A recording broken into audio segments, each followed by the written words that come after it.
cara hidup bersama luka tanpa kehilangan jiwa.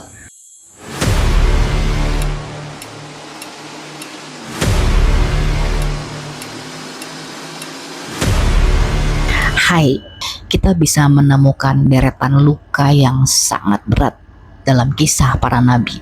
Mungkin kita tidak seperti para nabi, kita kan hanya manusia biasa yang mungkin jiwa kita bisa hancur. Tetapi di sini kita bisa belajar dari kisah mereka dan belajar juga bagaimana menjadi pulih. Karena melalui kisah para nabi, kita bisa mengenal pesan Tuhan bahwa kesucian tidak lahir dari hidup yang ringan, mulus, tetapi dari cara mengelola luka tanpa kehilangan hati. Seperti yang pernah diceritakan sebelumnya, Nabi Muhammad SAW sejak kecil beliau hidup sebagai yatim, kehilangan ibu, ayah, kakek, paman, dan kemudian istrinya sendiri, Khadijah. Pendamping jiwa yang sangat dicintainya. Beliau dihina, difitnah, dilempari batu di Taif, bahkan terluka secara fisik dalam peperangan. Jika luka-luka ini dialami banyak orang hari ini, seringkali ia melahirkan kemarahan pada dunia, namun pada diri Nabi Muhammad yang lahir justru adalah rahmah, kelembutan yang sadar, bukan kepasrahan yang lemah. Pelajarannya jelas, luka tidak harus mengeraskan hati untuk bertahan.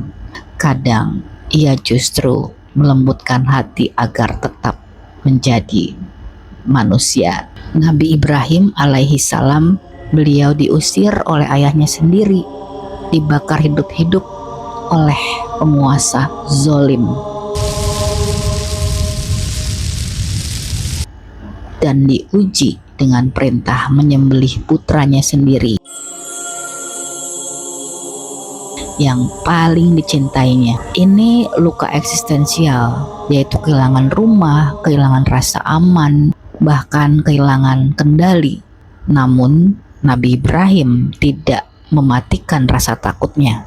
Ia mengakui ketidakberdayaannya, lalu menyerahkan kendali semuanya kepada Tuhan.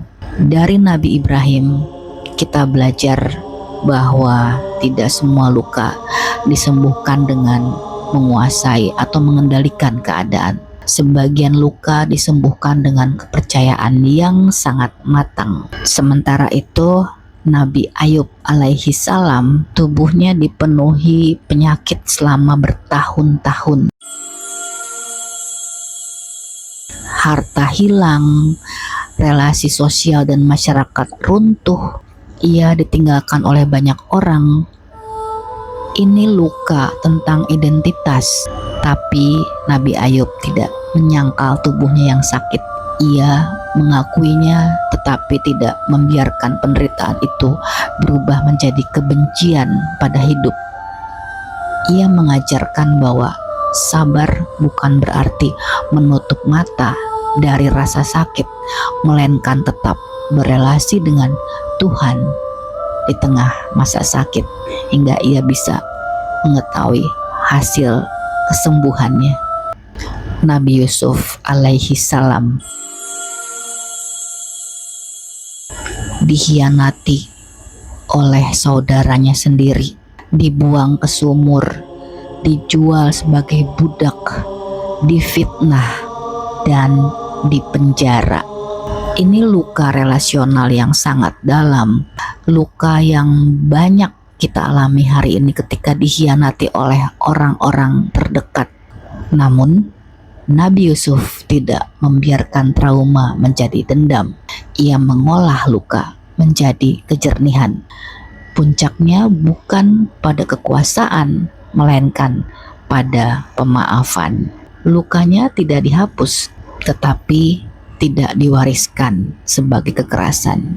Sementara itu, Nabi Zakaria alaihi salam, beliau menyaksikan anak yang sangat dicintainya, yaitu Nabi Yahya, dibunuh secara zalim. Ini merupakan luka orang tua, luka yang sering tak punya bahasa. Namun Nabi Zakaria tidak berhenti berdoa, tidak berhenti percaya, tidak menjadikan kepedihan sebagai alasan untuk putus harapan. Dari sini kita belajar iman bukan berarti kebal terhadap duka, melainkan tetap hidup di dalam duka. Nabi Hud alaihi salam, beliau ditentang dan didustakan oleh kaumnya sendiri. Ini luka moral, berdiri sendirian membawa kebenaran. Nabi Hud mengajarkan bahwa kesepian di dalam kebenaran tidak harus berubah menjadi kebencian pada manusia. Jika kita tertarik benang merahnya kisah para nabi ini, tentu tidak kebal luka. Mereka terluka tetapi tidak rusak. Mereka tidak menyangkal penderitaan, namun juga tidak menjadikan penderitaan sebagai identitas. Dan disitulah letak teladan mereka bagi kita hari ini.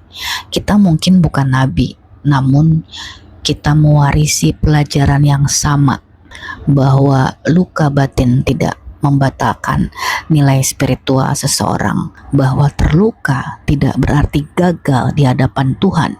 Mungkin yang Tuhan ajarkan lewat para nabi bukanlah cara menghindari luka, melainkan cara hidup bersama luka tanpa kehilangan jiwa. Dan jika hari ini kamu merasa lelah, terluka, atau patah, ingatlah, jalan spiritual tidak selalu dimulai dari kekuatan, tapi seringkali dari luka yang diolah dengan kesadaran, karena dari situlah cahaya perlahan menemukan jalannya.